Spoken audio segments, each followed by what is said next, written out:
ಇಷ್ಟಲಿಂಗ. ಇದನ್ನ ಈ ಜಗತ್ತಿಗೆ ಮೊಟ್ಟ ಮೊದಲು ಕೊಟ್ಟವರು ವಿಶ್ವಗುರು ಬಸವಣ್ಣನವರು ಅನ್ನೋದು ಕೆಲವರ ವಾದ. ಇಲ್ಲ, ಇದೆಲ್ಲ ಸುಳ್ಳು. ಬಸವಣ್ಣನವರು ಇಷ್ಟಲಿಂಗವನ್ನು ಕಂಡು ಹಿಡಿದಿಲ್ಲ. ಅವರು ಹುಟ್ಟುವುದಕ್ಕಿಂತ ಮುಂಚೆಯೇ ಅಂದ್ರೆ 12ನೇ ಶತಮಾನಕ್ಕಿಂತ ಪೂರ್ವದಲ್ಲಿಯೇ ಇಷ್ಟಲಿಂಗ ಈ ಸಮಾಜದಲ್ಲಿ ರೂಢಿಯಲ್ಲಿ ಇತ್ತು ಅನ್ನೋದು ಇನ್ನು ಕೆಲವರ ವಾದ. ಹಾಗಾದರೆ ಈ ಎರಡೂ ವಾದಗಳಲ್ಲಿ ಯಾವುದು ನಿಜ ಮತ್ತು ಯಾವುದು ಸುಳ್ಳು ಅನ್ನೋದನ್ನ ಈ ಒಂದು ವಿಡಿಯೋದಲ್ಲಿ ನಾವು ತಿಳಿದುಕೊಳ್ಳೋಣ. ಭಾರತದಲ್ಲಿ ಇರುವ ಈ ಹಿಂದೂ ಧರ್ಮ ಅಥವಾ ವೈದಿಕ ಧರ್ಮದಲ್ಲಿ ಹಲವಾರು ದೇವತೆಗಳಿಗೆ ಪೂಜೆ ಮಾಡುವ ಅವಕಾಶ ಇದೆ. ಆದರೆ ಈ ಎಲ್ಲಾ ದೇವತೆಗಳಲ್ಲಿ ಇಬ್ಬರು ದೇವತೆಗಳಿಗೆ ಒಂದು ಹೆಚ್ಚಿನ ಪ್ರಮುಖ ಸ್ಥಾನವನ್ನ ಕೊಡಲಾಗಿದೆ. ಆ ಇಬ್ಬರು ದೇವತೆಗಳು ಯಾರೆಂದರೆ, ಮೊದಲನೆಯದಾಗಿ ಶಿವ, ಎರಡನೇದಾಗಿ ವಿಷ್ಣು. ಶಿವನ ಅನುಯಾಯಿಗಳ ಮೂಲಕ ಹುಟ್ಟಿದ್ದು ಶೈವ ಮತ. ಅದೇ ರೀತಿ ವಿಷ್ಣುವಿನ ಅನುಯಾಯಿಗಳ ಮೂಲಕ ಹುಟ್ಟಿದ್ದು ವೈಷ್ಣವ ಮತ. ಶೈವರು ಅಂದರೆ ಶಿವನ ಅನುಯಾಯಿಗಳಾದವರು ತಮ್ಮ ಆರಾಧ್ಯ ದೇವತೆಯಾದ ಶಿವನನ್ನ ಪೂಜೆ ಮಾಡುವ ಸಲುವಾಗಿ ಒಂದು ಆಕಾರವನ್ನ ರೂಪಿಸಿಕೊಳ್ತಾರೆ. ಅದುವೇ ಸ್ಥಾವರಲಿಂಗ. ಹೀಗಾಗಿ ಶೈವರು ಸ್ಥಾವರಲಿಂಗದ ಪೂಜಕರು. ಸ್ಥಾವರಲಿಂಗದ ಇನ್ನೊಂದು ಹೆಸರು ಶಿವಲಿಂಗ. ಭಾರತದ ಮೊಟ್ಟ ಮೊದಲ ಯೋಗಿರಾಜ ಎಂದು ಕರೆಯಲ್ಪಡುವ ಶಿವನನ್ನು ಸ್ಥಾವರಲಿಂಗದ ರೂಪದಲ್ಲಿ ಪೂಜೆ ಮಾಡುವಂತಹ ಪದ್ಧತಿ ಹಲವಾರು ವರ್ಷಗಳಿಂದ ಸಾಗಿಕೊಂಡು ಬಂದಿದೆ. ಈ ರೀತಿ ಸ್ಥಾವರಲಿಂಗದ ಪೂಜೆ ಏನಿದೆ, ಇದು ಬಹಳ ಪುರಾತನ ಕಾಲದಿಂದ ನಡೆದುಕೊಂಡು ಬಂದಿದೆ. ಇತಿಹಾಸ ತಜ್ಞರು ಹೇಳುವ ಪ್ರಕಾರ ಸಿಂಧೂ ಕಣಿವೆ ನಾಗರಿಕತೆ ಏನಿದೆ, ಆ ಒಂದು ಕಾಲದಲ್ಲೂ ಕೂಡ ಸ್ಥಾವರಲಿಂಗ ಅಂದ್ರೆ ಶಿವಲಿಂಗದ ಪೂಜೆ ಅಸ್ತಿತ್ವದಲ್ಲಿ ಇತ್ತು. ಆ ಕಾಲದಲ್ಲಿ ಇದ್ದಂತಹ ಸ್ಥಾವರಲಿಂಗದ ಮೂರ್ತಿಗಳು ಇವಾಗ ಸಂಶೋಧಕರಿಗೆ ಸಿಕ್ಕಿವೆ. ಇದರ ಅರ್ಥ 4000 ವರ್ಷಗಳ ಹಿಂದೆಯೂ ಕೂಡ ಈ ಸ್ಥಾವರಲಿಂಗ ಅಂದ್ರೆ ಶಿವಲಿಂಗದ ಪೂಜೆ ಅಸ್ತಿತ್ವದಲ್ಲಿ ಇತ್ತು ಎಂಬುದು ನಮಗೆ ಗೊತ್ತಾಗುತ್ತೆ. ಭಾರತದಲ್ಲಿ ಮೊಟ್ಟ ಮೊದಲು 12 ಜ್ಯೋತಿರ್ಲಿಂಗಗಳು ಸ್ಥಾಪನೆಯಾದವು. ಆಗಿನ ಕಾಲದಲ್ಲಿ ಯಾರಾದರೂ ಸ್ಥಾವರಲಿಂಗದ ದರ್ಶನವನ್ನ ಮಾಡಬೇಕಾದರೆ ಈ 12 ಜ್ಯೋತಿರ್ಲಿಂಗಗಳು ಇರುವಂತಹ ಕ್ಷೇತ್ರಗಳಿಗೆ ಹೋಗಿ ದರ್ಶನವನ್ನ ಮಾಡುವಂತಹ ಸ್ಥಿತಿ ಇತ್ತು.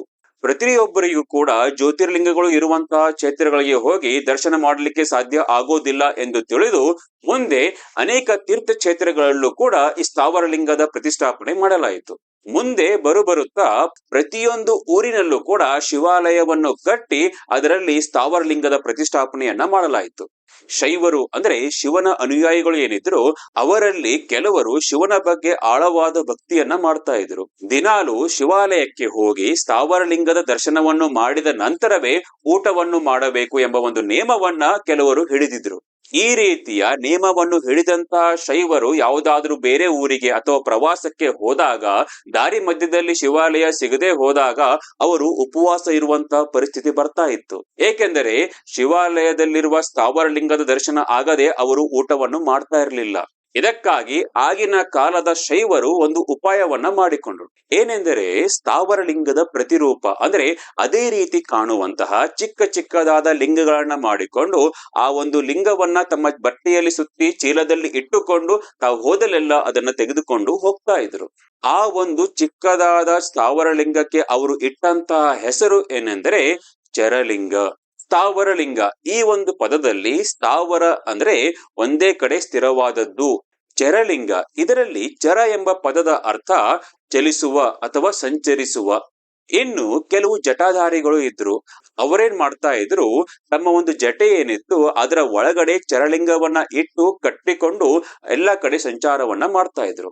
ಪೂಜೆಯ ಸಮಯ ಬಂದಾಗ ಅವರು ತಮ್ಮ ಜಟೆಯಲ್ಲಿದ್ದಂತಹ ಚರಲಿಂಗವನ್ನ ಹೊರಗೆ ತೆಗೆದು ಇಟ್ಟು ಪೂಜೆಯನ್ನ ಮಾಡಿ ನಂತರ ಪುನಃ ಆ ಚರಲಿಂಗವನ್ನ ತಮ್ಮ ಜಟೆಯ ಒಳಗಡೆ ಇಟ್ಟು ಕಟ್ಟಿಕೊಳ್ತಾ ಇದ್ರು. ಮಹಾರಾಷ್ಟ್ರ ರಾಜ್ಯದ ಪಂಢರಪುರ ಕ್ಷೇತ್ರದಲ್ಲಿ ಏನು ದೇವಾಲಯ ಇದೆ, ಅದರ ಗರ್ಭಗುಡಿಯಲ್ಲಿ ವಿಠ್ಠಲ ದೇವತೆಯ ಮೂರ್ತಿ ಏನಿದೆ, ಆ ಒಂದು ಮೂರ್ತಿಯ ಹಣೆಯ ಮೇಲೆ ಒಂದು ಚಿಕ್ಕದಾದ ಶಿವಲಿಂಗ ಇದೆ ಅಂತ ಹೇಳಾಗುತ್ತೆ. ಇದರ ಅರ್ಥ ಶ್ರೀ ವಿಠ್ಠಲ ಎಂಬ ಹೆಸರಿನ ಮಹಾತ್ಮರು ತಾವು ಬದುಕಿದ್ದಾಗ ತಮ್ಮ ಒಂದು ಜಟೆಯಲ್ಲಿ ಚರಲಿಂಗವನ್ನ ಇಟ್ಟುಕೊಳ್ತಾ ಇದ್ರು ಎಂಬುದು ನಮಗೆ ಗೊತ್ತಾಗುತ್ತೆ. ಈ ರೀತಿ ಸ್ಥಾವರಲಿಂಗ ಮತ್ತು ಚರಲಿಂಗ ಇವೆರಡೂ ಕೂಡ ನೋಡೋದಕ್ಕೆ ಒಂದೇ ಆಕಾರವನ್ನು ಹೊಂದಿವೆ. ಆದರೆ ಇವುಗಳ ಗಾತ್ರ ಮಾತ್ರ ಬೇರೆ ಬೇರೆ ಇತ್ತು. ಹೀಗಾಗಿ ಸ್ಥಾವರ ಲಿಂಗ ಮತ್ತು ಚರಲಿಂಗ ಇವೆರಡೂ ಕೂಡ ದೇವತಾ ಶಿವನ ಒಂದು ಪ್ರತೀಕ. ಸ್ಥಾವರ ಲಿಂಗ ಮತ್ತು ಚರಲಿಂಗ ಇವೆರಡೂ ಕೂಡ 12ನೇ ಶತಮಾನಕ್ಕಿಂತ ಪೂರ್ವದಲ್ಲಿಯೇ, ಅಂದ್ರೆ ವಿಶ್ವಗುರು ಬಸವಣ್ಣನವರು ಹುಟ್ಟುವುದಕ್ಕಿಂತ ಮುಂಚೆಯೇ ಈ ಒಂದು ಸಮಾಜದಲ್ಲಿ ರೂಢಿಯಲ್ಲಿ ಇದ್ದವು.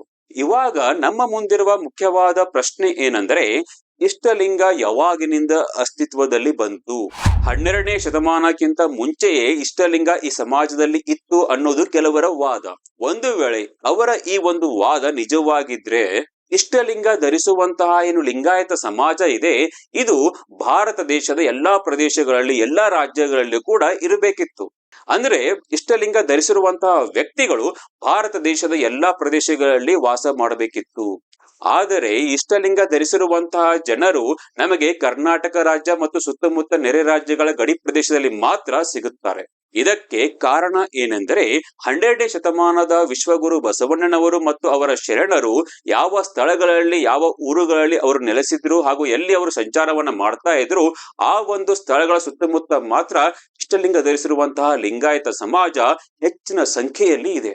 ಲಿಂಗಾಯತ ಸಮುದಾಯದ ಹೆಚ್ಚಿನ ಜನಸಂಖ್ಯೆ ಇರುವಂತಹ ಮೊದಲನೇ ರಾಜ್ಯ ಯಾವುದೆಂದರೆ ಅದು ಕರ್ನಾಟಕ.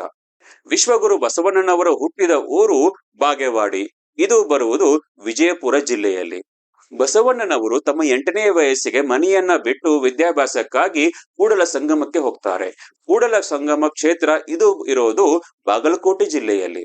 ಗುರು ಬಸವಣ್ಣನವರು ತಮ್ಮ 21ನೇ ವಯಸ್ಸಿಗೆ ಕೂಡಲ ಸಂಗಮವನ್ನ ಬಿಟ್ಟು ಮಹಾರಾಷ್ಟ್ರ ರಾಜ್ಯದ ಗಡಿ ಭಾಗದಲ್ಲಿರುವ ಮಂಗಳವೇಡೆ ಎಂಬ ಊರಿಗೆ ಹೋಗ್ತಾರೆ. ಮಂಗಳವೇಡೆಯಲ್ಲಿ 4-5 ವರ್ಷಗಳು ಉಳಿದ ನಂತರ ಅವರು ಕಲ್ಯಾಣಕ್ಕೆ ಹೋಗ್ತಾರೆ. ಗುರು ಬಸವಣ್ಣನವರು ಬಸವ ಕಲ್ಯಾಣದಲ್ಲಿ 36 ವರ್ಷಗಳ ಕಾಲ ನೆಲೆಸ್ತಾರೆ. ಈ ಒಂದು ಬಸವ ಕಲ್ಯಾಣ ಇರೋದು ಬೀದರ್ ಜಿಲ್ಲೆಯಲ್ಲಿ. 12ನೇ ಶತಮಾನದ ಪ್ರಮುಖ ಶರಣರಲ್ಲಿ ಒಬ್ಬರಾದ ಚಿನ್ಮಯ ಜ್ಞಾನಿ ಚೆನ್ನಬಸವಣ್ಣನವರು ಲಿಂಗೈಕ್ಯ ಆದದ್ದು ಉಳುವಿಯಲ್ಲಿ. ಇದು ಇರೋದು ಧಾರವಾಡ ಜಿಲ್ಲೆಯಲ್ಲಿ. ಹೀಗೆ ವಿಶ್ವಗುರು ಬಸವಣ್ಣನವರು ಮತ್ತು ಉಳಿದ ಶರಣರು ಯಾವ ಸ್ಥಳಗಳಲ್ಲಿ ಅವರು ನೆಲೆಸಿದ್ರು ಹಾಗೂ ಸಂಚಾರ ಮಾಡಿದ್ರು, ಆ ಒಂದು ಸ್ಥಳಗಳ ಸುತ್ತಮುತ್ತ ಈ ಇಷ್ಟಲಿಂಗ ಧರಿಸಿರುವಂತಹ ಲಿಂಗಾಯತ ಸಮುದಾಯದ ಜನಸಂಖ್ಯೆ ಹೆಚ್ಚಿನ ಸಂಖ್ಯೆಯಲ್ಲಿ ಇದೆ. ಲಿಂಗಾಯತರ ಜನಸಂಖ್ಯೆ ಇರುವಂತಹ 2ನೇ ರಾಜ್ಯ ಯಾವುದೆಂದರೆ ಮಹಾರಾಷ್ಟ್ರ. ಇದಕ್ಕೆ ಮೊದಲನೇ ಕಾರಣ ಏನೆಂದರೆ, ಬಸವಾದಿ ಶರಣರು ಇದ್ದಂತಹ ಬಸವ ಕಲ್ಯಾಣ ಏನಿದೆ, ಇದು ಮಹಾರಾಷ್ಟ್ರ ರಾಜ್ಯದ ಗಡಿಭಾಗದಿಂದ ಕೆಲವೇ ಕಿಲೋಮೀಟರ್ ದೂರದಲ್ಲಿ ಇದೆ. ಇನ್ನು 2ನೇ ಕಾರಣ ಏನೆಂದರೆ, 12ನೇ ಶತಮಾನದ ಪ್ರಮುಖ ಶರಣರಲ್ಲಿ ಒಬ್ಬರಾದ ಲಿಂಗಾಂಗ ಯೋಗಿ ಸಿದ್ದರಾಮೇಶ್ವರರು ನೆಲೆಸಿದ್ದು ಈಗಿನ ಮಹಾರಾಷ್ಟ್ರ ರಾಜ್ಯದ ಸೊಲ್ಲಾಪುರದಲ್ಲಿ. 3ನೇ ಕಾರಣ ಏನೆಂದರೆ, ಅನುಭವ ಮಂಟಪದ ಶೂನ್ಯ ಪೀಠದ ಅಧ್ಯಕ್ಷರಾದ ಅಲ್ಲಮ ಪ್ರಭು ದೇವರು ಕೂಡ ಮಹಾರಾಷ್ಟ್ರ ರಾಜ್ಯದ ಗಡಿ ಭಾಗದ ಜಿಲ್ಲೆಗಳಲ್ಲಿ ಅವರು ಪ್ರವಾಸವನ್ನ ಮಾಡಿದ್ರು. ಇನ್ನೊಂದು ವಿಷಯವನ್ನ ನಾವು ಗಮನಿಸಬೇಕು, ಮಹಾರಾಷ್ಟ್ರ ರಾಜ್ಯದಲ್ಲೂ ಕೂಡ ಯಾವ ಜಿಲ್ಲೆಗಳು ಕರ್ನಾಟಕ ರಾಜ್ಯದ ಗಡಿಭಾಗಕ್ಕೆ ಹತ್ತಿಕೊಂಡು ಇವೆ, ಆ ಒಂದು ಜಿಲ್ಲೆಗಳಲ್ಲಿ ಮಾತ್ರ ಇಷ್ಟಲಿಂಗ ಧರಿಸಿರುವಂತಹ ಲಿಂಗಾಯತ ಸಮುದಾಯದ ಜನಸಂಖ್ಯೆ ಹೆಚ್ಚಿನ ಪ್ರಮಾಣದಲ್ಲಿ ಇದೆ. ಇನ್ನು ಕರ್ನಾಟಕ ಮತ್ತು ಮಹಾರಾಷ್ಟ್ರದ ನಂತರ ಲಿಂಗಾಯತರ ಜನಸಂಖ್ಯೆ ಇರುವಂತಹ ರಾಜ್ಯಗಳು ಅಂದ್ರೆ ತೆಲಂಗಾಣ, ಆಂಧ್ರ ಪ್ರದೇಶ ಮತ್ತು ತಮಿಳುನಾಡು. ಈ 3 ರಾಜ್ಯಗಳಲ್ಲಿ ಲಿಂಗಾಯತರ ಜನಸಂಖ್ಯೆ ಇದೆ, ಆದರೆ ಇದು ಬಹಳ ಕಡಿಮೆ ಇದೆ.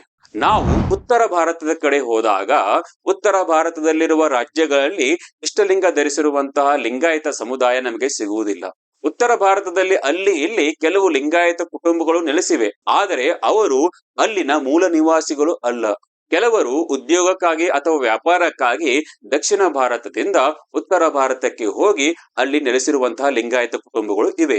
ಈ ರೀತಿ ಇಷ್ಟಲಿಂಗ ಧರಿಸಿರುವಂತಹ ಲಿಂಗಾಯತ ಸಮಾಜ ಇರುವುದು ಬಸವ ಕಲ್ಯಾಣದ ಸುತ್ತಮುತ್ತ, ಅಂದ್ರೆ ಕರ್ನಾಟಕ ರಾಜ್ಯದ ಸುತ್ತಮುತ್ತ ಮಾತ್ರ. ಒಂದು ವೇಳೆ ಇಷ್ಟಲಿಂಗವು 12ನೇ ಶತಮಾನಕ್ಕಿಂತ ಪೂರ್ವದಲ್ಲಿ ಇದ್ದಿದ್ರೆ, ಇಷ್ಟಲಿಂಗ ಧರಿಸಿರುವಂತಹ ಸಮುದಾಯ ಭಾರತದ ಎಲ್ಲಾ ರಾಜ್ಯಗಳಲ್ಲಿ, ಎಲ್ಲಾ ಮೂಲೆಗಳಲ್ಲಿ ನಮಗೆ ಸಿಗ್ಬೇಕಿತ್ತು. ಇಷ್ಟಲಿಂಗವು 12ನೇ ಶತಮಾನದಲ್ಲಿ ವಿಶ್ವಗುರು ಬಸವಣ್ಣನವರ ಮೂಲಕವೇ ಕೊಡಲಾಗಿದೆ ಅನ್ನೋದಕ್ಕೆ ವಚನ ಸಾಹಿತ್ಯದಲ್ಲಿ ಯಾವ ಆಧಾರಗಳಿವೆ ಎಂಬುದನ್ನ ಇವಾಗ ನೋಡೋಣ. ಚಿನ್ಮಯ ಜ್ಞಾನಿ ಚೆನ್ನಬಸವಣ್ಣನವರ ವಚನ, ಸಮಗ್ರ ವಚನ ಸಂಪುಟ 3, ವಚನದ ಸಂಖ್ಯೆ 5. ಆದಿ ಬಸವಣ್ಣ ಅನಾದಿ ಲಿಂಗವೆಂದೆಂಬರು, ಹುಸಿ ಹುಸಿ ಈ ನುಡಿಯ ಕೇಳಲಾಗದು, ಆದಿ ಲಿಂಗ ಅನಾದಿ ಬಸವಣ್ಣನು, ಲಿಂಗವು ಬಸವಣ್ಣನ ಉದರದಲ್ಲಿ ಹುಟ್ಟಿತ್ತು. 12ನೇ ಶತಮಾನದಲ್ಲಿಯೂ ಕೂಡ ಕೆಲವರು ಈ ರೀತಿ ವಾದವನ್ನ ಮಾಡಿರಬಹುದು. ಇಷ್ಟಲಿಂಗವನ್ನ ಬಸವಣ್ಣನವರು ಕೊಟ್ಟಿಲ್ಲ, ಇದು ಅವರು ಹುಟ್ಟುವುದಕ್ಕಿಂತ ಮೊದಲೇ ಇತ್ತು ಎಂದು ಕೆಲವರು ವಾದವನ್ನ ಮಾಡಿರಬಹುದು. ಅವಾಗ ಆ ರೀತಿ ವಾದ ಮಾಡಿರುವಂತ ಜನಗಳಿಗೆ ಚಿನ್ಮಯ ಜ್ಞಾನಿ ಚನ್ನಬಸವಣ್ಣನವರು ಈ ವಚನದ ಮೂಲಕ ಉತ್ತರವನ್ನ ಕೊಟ್ಟಿದ್ದಾರೆ. ಆದಿ ಬಸವಣ್ಣ ಅನಾದಿ ಲಿಂಗ, ಹುಸಿ ಹುಸಿ ಈ ನುಡಿಯ ಕೇಳಲಾಗದು. ಅಂದರೆ ಇಷ್ಟಲಿಂಗವು ಬಸವಣ್ಣನವರಿಗಿಂತ ಮೊದಲೇ ಇತ್ತು ಎಂಬ ಮಾತು ಸುಳ್ಳು, ಇದನ್ನು ಕೇಳಲಿಕ್ಕೆ ಸಾಧ್ಯವೇ ಇಲ್ಲ ಎಂದು ಚನ್ನಬಸವಣ್ಣನವರು ಇಲ್ಲಿ ಹೇಳ್ತಾ ಇದ್ದಾರೆ. ಇಲ್ಲಿ ಅವರು ಬಳಸಿರುವಂತ ಪದವನ್ನ ನಾವು ಗಮನಿಸಬೇಕು. ಹುಸಿ ಹುಸಿ ಅಂದ್ರೆ ಸುಳ್ಳು ಸುಳ್ಳು ಅಂತ 2 ಸಲ ಅವರು ಪದ ಪ್ರಯೋಗವನ್ನ ಮಾಡಿದ್ದಾರೆ. ಮುಂದೆ ಅವರು ಹೇಳ್ತಾರೆ, ಲಿಂಗವು ಬಸವಣ್ಣನ ಉದರದಲ್ಲಿ ಹುಟ್ಟಿತ್ತು. ಇಲ್ಲಿ ಲಿಂಗ ಎಂಬ ಪದವು ಇಷ್ಟಲಿಂಗವನ್ನ ಸೂಚಿಸುತ್ತೆ. ಏಕೆಂದರೆ ಸ್ಥಾವರ ಲಿಂಗವಾಗಲಿ ಅಥವಾ ಚರಲಿಂಗವಾಗಲಿ ಈಗಾಗಲೇ 12ನೇ ಶತಮಾನಕ್ಕಿಂತ ಮೊದಲೇ ಈ ಸಮಾಜದಲ್ಲಿ ರೂಢಿಯಲ್ಲಿ ಇದ್ದವು. ಲಿಂಗವು ಬಸವಣ್ಣನ ಉದರದಲ್ಲಿ ಹುಟ್ಟಿತ್ತು ಅಂದ್ರೆ ಇಷ್ಟಲಿಂಗವು ಗುರು ಬಸವಣ್ಣನವರ ಅಂತರಂಗದಲ್ಲಿ ಅರಿವಾಗಿ ಮೂಡಿ ಅದು ಕರಸ್ಥಲದಲ್ಲಿ ರೂಪವನ್ನ ಪಡೆದುಕೊಂಡಿದೆ ಎಂಬ ಅರ್ಥವನ್ನ ಕೊಡುತ್ತೆ. ಶೂನ್ಯ ಪೀಠಾಧ್ಯಕ್ಷರಾದ ಅಲ್ಲಮ ಪ್ರಭು ದೇವರ ವಚನ ಸಮಗ್ರ ವಚನ ಸಂಪುಟ 2 ವಚನದ ಸಂಖ್ಯೆ 907.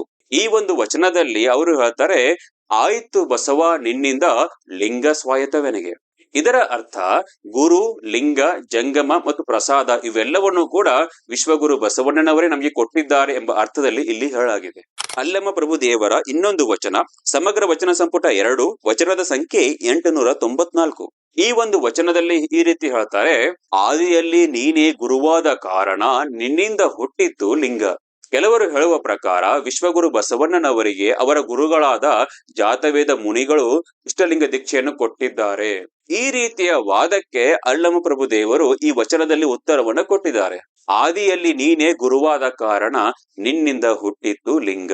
ಇದರ ಅರ್ಥ ವಿಶ್ವಗುರು ಬಸವಣ್ಣನವರಿಗೆ ಯಾರೂ ಕೂಡ ದೀಕ್ಷಾ ಗುರುಗಳು ಇರಲಿಲ್ಲ. ಬಸವಣ್ಣನವರೇ ತಾವೇ ಸ್ವತಃ ಇಷ್ಟಲಿಂಗವನ್ನು ಕಂಡು ಹಿಡಿದು ಧರಿಸಿ ಪೂಜೆ ಮಾಡಿ ನಂತರ ಬೇರೆಯವರಿಗೆ ದೀಕ್ಷೆ ಕೊಡ್ಲಿಕ್ಕೆ ಪ್ರಾರಂಭ ಮಾಡಿದ್ರು. ಅಲ್ಲಮ ಪ್ರಭು ದೇವರ ಇನ್ನೊಂದು ವಚನ ಸಮಗ್ರ ವಚನ ಸಂಪುಟ 2 ವಚನದ ಸಂಖ್ಯೆ 892.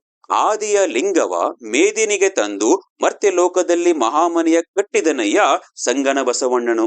ಈ ವಚನದಲ್ಲಿ ಮೇದಿನಿ ಎಂಬ ಪದದ ಅರ್ಥ ಭೂಮಿ ಅಥವಾ ಮರ್ತ್ಯಲೋಕ.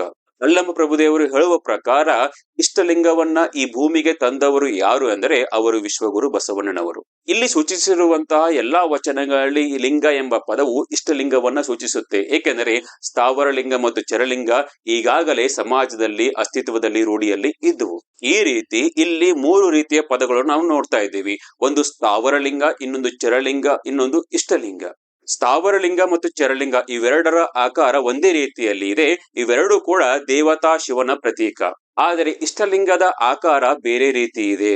ಇಷ್ಟಲಿಂಗದ ಆಕಾರ ವಿಶ್ವದ ಆಕಾರದಲ್ಲಿ ಗೋಲಾಕಾರದಲ್ಲಿ ಇದೆ. ಆದ್ದರಿಂದ ಇಷ್ಟಲಿಂಗವು ದೇವತಾ ಶಿವನ ಪ್ರತೀಕ ಅಲ್ಲ. ಇಷ್ಟಲಿಂಗ ಇದು ಇಡೀ ಬ್ರಹ್ಮಾಂಡವನ್ನು ತುಂಬಿರುವ ಚೈತನ್ಯ ಶಕ್ತಿಯ ನಿರಾಕಾರ ಪರಮಾತ್ಮನ ಒಂದು ಪ್ರತೀಕ. ಹಾಗಾದರೆ ಇತ್ತೀಚಿನ ಕೆಲವು ಸಾಹಿತಿಗಳು ಇಷ್ಟಲಿಂಗ ಏನಿದೆ ಇದು ಬಸವಣ್ಣನವರಿಗಿಂತ ಮೊದಲೇ ಇತ್ತಂತ ತಮ್ಮ ಪುಸ್ತಕದಲ್ಲಿ ಏಕೆ ಬರೆದಿದ್ದಾರೆ ಎಂಬುದು ಕೆಲವರ ವಾದ. ಇದಕ್ಕೆ ಮುಖ್ಯ ಕಾರಣ ಏನೆಂದರೆ ಈ ಸಾಹಿತಿಗಳು ಇಷ್ಟಲಿಂಗ ಮತ್ತು ಚರಲಿಂಗದ ನಡುವೆ ಇರುವ ವ್ಯತ್ಯಾಸವನ್ನ ಅರ್ಥ ಮಾಡಿಕೊಳ್ಳದೆ ಗೊಂದಲಕ್ಕೆ ಒಳಪಟ್ಟು ಚರಲಿಂಗವನ್ನೇ ಇಷ್ಟಲಿಂಗ ಅಂತ ಅರ್ಥ ಮಾಡಿಕೊಂಡು ಈ ರೀತಿ ತಮ್ಮ ಗ್ರಂಥಗಳಲ್ಲಿ ಬರೆದಿರಬಹುದು. ಈ ಎಲ್ಲ ಇತಿಹಾಸದ ಅಧ್ಯಯನದಿಂದ ಹಾಗೂ ವಚನಗಳ ಅಧ್ಯಯನದಿಂದ ನಮಗೆ ಗೊತ್ತಾಗುತ್ತೆ ಇಷ್ಟಲಿಂಗ ಅನ್ನೋದು 12ನೇ ಶತಮಾನಕ್ಕಿಂತ ಮೊದಲು ಇರಲಿಲ್ಲ. ಇದು ವಿಶ್ವಗುರು ಬಸವಣ್ಣನವರ ಮೂಲಕ 12ನೇ ಶತಮಾನದಲ್ಲಿಯೇ ಅಸ್ತಿತ್ವದಲ್ಲಿ ರೂಢಿಯಲ್ಲಿ ಬಂತು.